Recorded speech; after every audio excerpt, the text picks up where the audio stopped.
Bem, nós vamos entender agora um pouco mais sobre a energia do carnaval, a energia das pessoas negativas, manipuladoras, como fazer para lidar com esse tipo de pessoa. Seja na sua empresa, seja lá no seu local de trabalho, com os familiares, talvez vizinhos, pessoas que vão nos mesmos lugares que você, enfim, tá? Primeira coisa, o que seria um obsessor, tá? Você já deve ter ouvido falar que no plano espiritual, agora no momento do carnaval até a quaresma, né, até a Páscoa, esse período aí de 40 dias é o mais denso para o plano espiritual. Você já deve ter ouvido falar que existem obsessores, mas o que são obsessores, tá? Primeiramente, são espíritos desencarnados que querem, que buscam uma vingança, buscam atrapalhar, buscam induzir mentalmente as ações dos encarnados e desencarnados.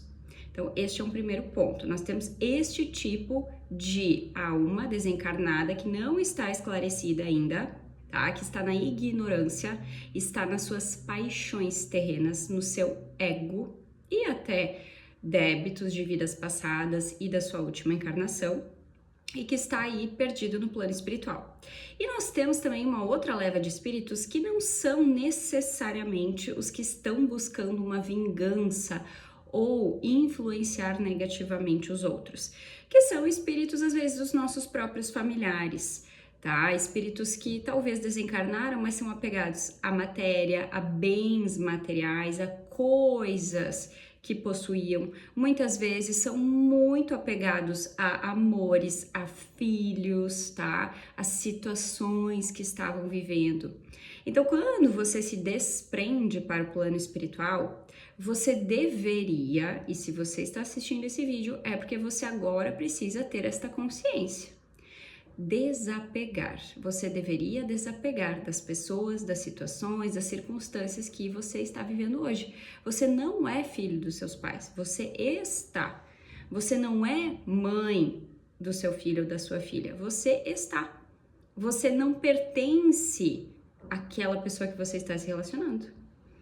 Você está parte da jornada de alma daquela outra alma, certo?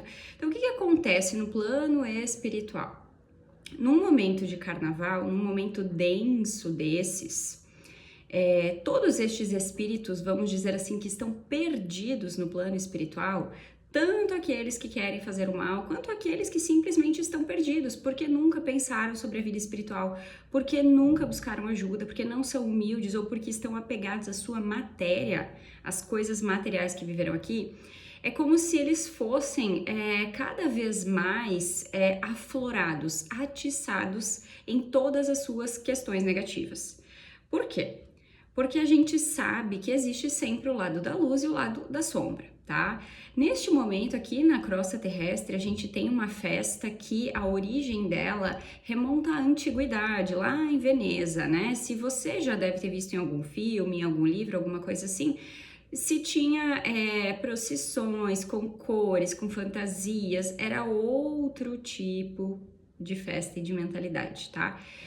Não teria problema se fôssemos celebrar algo, um carnaval para celebrar talvez a vida. Só que o que a gente percebe especialmente no Brasil? A gente percebe o carnaval como uma desculpa para a maioria da população brasileira fazer aquilo que bem entende, ou seja, beber, fumar, dormir com inúmeras pessoas, não se cuidar, comer, né? É fazer tudo aquilo que durante o ano não é permitido. É como se fosse uma indulgência. Ah, é carnaval, tudo pode. Mais ou menos aquela frase que dizem, né? O que se faz em Vegas, fica em Vegas, né? É como se a pessoa se permitisse ir para situações que em condições normais ela não faria. Então, dito isso, o que acontece? Você sabe que todo vício, toda promiscuidade, tudo que você faz com este tipo de intuito vai atrair coisas similares. Aliás, como tudo na vida, né? Quando você tem um bom pensamento, você vai atrair mais situações que te deem bons pensamentos e, consequentemente, vai criando ao longo do seu dia, da sua semana, do seu mês, do seu ano, aquilo que você quer, as coisas agradáveis, as coisas leves, vai sintonizando pessoas boas, né? Agora, quando você está negativo, quando você está reclamando, quando você está pesado, quando você está doente, quando você está carregando alguma mágoa, quando você está no medo, quando você está na raiva, quando você está no vício, aí você vai atrair situações similares. Então, imagine, você tem um plano espiritual, muitos espíritos, muitas almas, às vezes querendo vingança, querendo influenciar negativamente o outro, querendo beber da bebida dos encarnados, querendo influenciar os outros a terem comportamentos promíscuos, brigarem e assim por diante, né? Então você tem todo esse ambiente do plano astral, por quê? Porque é uma brecha, né? Como se fosse na energia do planeta, é uma brecha muito grande, né? Então a treva, a sombra, vai se beneficiar disso, vai querer usufruir, vai querer sugar a energia dos encarnados. Porque enquanto você está aqui na Terra, você sabe que aqui o que vale é o dinheiro, é a moeda de troca é dinheiro. Então você quer comprar algo, você tem que trocar, né? Já tivemos o escambo, já tivemos outras modalidades. Hoje é o dinheiro, em forma de diversos nomes, né? Só que no plano espiritual, você já parou para pensar o que é que acontece? O que é mais valioso? Lá não tem dinheiro, lá você não paga conta. Mas como que a treva, ela se mantém num poder global, né? E aí você também já deve ter ouvido falar da tal da transição planetária, né? Há muitos milhares de anos atrás, né?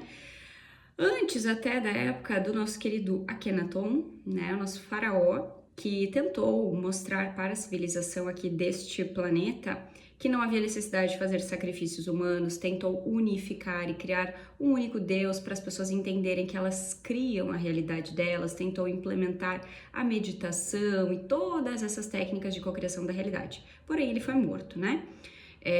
Então, antes ainda disso, a gente sempre teve os dois lados e nós tivemos seres muito, digamos, evoluídos, mas para o lado negativo, que começaram a comandar a Terra. É como se fosse alternando o poder na época dos faraós. E aí nós tivemos aí no Akhenaton aquele auge de tentar reverter tudo isso. Dito isto, para você entender como que a treva começa e ganha espaço e vai dominando o plano espiritual, muitas vezes, e no caso aqui da Terra, né?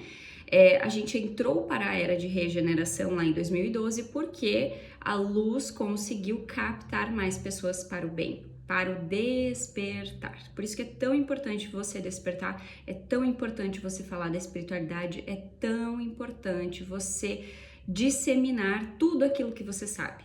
Às vezes é 1%, é uma frase sua, é um conhecimento seu, é um conteúdo novo que você aprendeu e você passa adiante, você desperta realmente alguma alma que estava perdida, que estava caída, né? E que estava indo para o lado da sombra, porque é muito simples. Se você não está na luz, você está na sombra.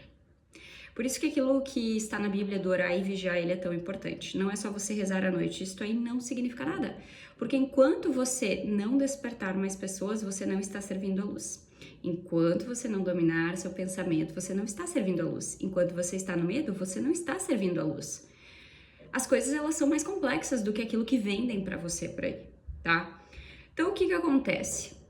O plano espiritual, ele é governado pela energia vital das almas, o tal de Chi, tá? Nós temos também essa nomenclatura no Reiki, né? Reiki significa energia vital e universal. Então você pega a energia do universo e alinha com a sua. Então o que governa o plano espiritual não é o dinheiro, é o Chi, é a sua energia, é a energia de todos os seres encarnados e desencarnados desta dimensão, deste plano, desta galáxia e de outros planetas e outras galáxias. É o Chi, é a energia vital. A sombra precisa sempre de mais energia vital, ela precisa roubar, ela precisa sugar. Então, em momentos que o nosso planeta, por exemplo, abre essa brecha de carnaval, de promiscuidade, de drogas, de beber, de preguiça, disso e daquilo, tudo que é negativo, toda a treva, todos os seres ruins, todos os obsessores, todos os possessores, eles vão sugando a energia vital das pessoas. E obviamente que você já deve ter se sentido assim com familiares, com conhecidos, com amigos e até em relacionamentos. Porque sim, todos nós em algum momento da vida ou em vários momentos da vida atraímos os obsessores vivos, como a gente chama, né? Aquelas pessoas que são muito pesadas, que elas sugam a sua energia, que você chega em casa drenado. Você chega em casa literalmente como se tivesse sido drenado. Então, agora que você entendeu um pouco o contexto espiritual, como você faz para se proteger em épocas densas, como esta? O outro momento do ano que nós temos uma energia muito densa, onde os espíritos negativos ficam muito sedentos por chi, é em agosto e depois, obviamente, nos finados. Por que nos finados, especialmente aqui no Brasil? Porque aqui no Brasil nós temos uma crença e uma dificuldade enorme, gigantesca, de entender que a nossa família atual, ela não é a nossa família. Aqui nós temos uma dor, é um tabu falar sobre a morte. Se você tem medo de morrer, se você ainda não perdeu pessoas, se você, para você é um tabu, é difícil falar sobre morte, é difícil pensar que você pode morrer amanhã, você precisa olhar para isso. Sugiro constelar estas suas questões e até vidas passadas, tá? Porque isso tem muito a ver com as suas outras encarnações. Então, o que acontece? Aqui no Brasil, nós temos novembro também como um mês muito pesado, em decorrência de todas as dores, tudo que as pessoas emanam para o plano espiritual e para elas próprias de negativo em função da morte, do luto, né? O luto não processado, muitas vezes. Então, o que você faz para começar a se proteger com isso? Primeira coisa, tá? Não adianta acender incenso, não adianta tapar o umbigo, não adianta fazer banho de sal grosso, não adianta colocar pedras e o que você quiser para mudar a energia do ambiente, se dentro de você, dia após dia, ou um dia sim, talvez um dia não, você está no medo, você está na raiva, você está na ansiedade, você está na revolta, você está na apatia. Eu sei que não é o que você quer ouvir uma fórmula mágica para mudar a sua realidade, mas não é assim que acontece. Tudo aquilo que você fizer é um plus, é algo a mais, é a cereja do bolo. O sal grosso, maravilhoso para você fazer um banho do pescoço para baixo, segurando seu cabelo, tá? Ervas, incensos, escaldapés, colocar pedras, ótimo, incrível, fazer um aterramento com os seus pés lá numa grama, tomar um banho de mar, pegar sol, maravilhoso, tudo isso vai te ajudar muito nestes 40 dias. Recomendo que você faça pelo menos uma dessas coisas uma vez por dia, né? Fazer reiki, então, melhor ainda, porque você está na egrégora de proteção de Mikao Usui, uma egrégora evoluidíssima, que cada vez desperta mais pessoas aqui na Terra, né? E que traz mais curas e tudo mais. Então, faça o seu reiki diariamente. Porém, nada adianta fazer tudo isso se dentro de você está vibrando um desses sentimentos baixos, negativos que eu acabei de falar. Então, se você quer se proteger, você tem que ter consciência daquilo que você está pensando o tempo inteiro. Por isso que você tem que estar aqui no agora, no momento presente. Você não pode estar lá pensando no futuro, lá no passado. Você tem que estar atento ao seu dia. O que eu estou pensando agora que eu acordei? O que eu estou pensando ao longo do meu dia? Por que eu estou ficando irritado? Por que eu estou ficando ansioso? Por que agora me bateu uma preguiça? Entende? Você precisa estar atento a isso. Para quê? Porque quando você percebe, você começa a buscar a mudança. Você começa a modificar aquele pensamento. Então, por exemplo, meio-dia agora, após o almoço, com não sei quem, com um familiar, com alguém da empresa, enfim, eu comecei a ficar ansioso. Opa, peraí, de manhã eu não estava assim. Então, o que está causando? Foi uma fala do meu colega? Foi uma fala da pessoa que eu estava almoçando junto? Se sim, eu tenho que contrabalançar aquela crença, aquela fala que a pessoa me falou. Por que eu estou acreditando naquilo? Por que é que eu acho que aquilo é a única verdade? Por que eu não posso dizer para mim mesmo, não faz sentido, aquilo é a visão da pessoa, não é a minha, ou não precisa ser a minha. Então, se você quer blindar a sua energia neste carnaval, muita atenção aos pensamentos, mas muita atenção mesmo. E aí você tem que fazer este contra-argumento com a sua própria mente. Quando ela te coloca uma coisa negativa, você tem que analisar a causa e contrabalançar, fazer crenças ao contrário do que aquilo que ela está te falando. Tá? Este é o primeiro e o maior e o mais importante gatilho, gancho, início de tudo para você não pegar energias negativas, para você não atrair obsessores, não se sentir sugado, drenado, não cair, não se machucar, daqui a pouco não fazer coisas, tomar decisões, às vezes entrar em brigas, discussões, coisas que não precisam, tá? Então, o pensamento, ele tem que ser o seu foco nos próximos 40 dias.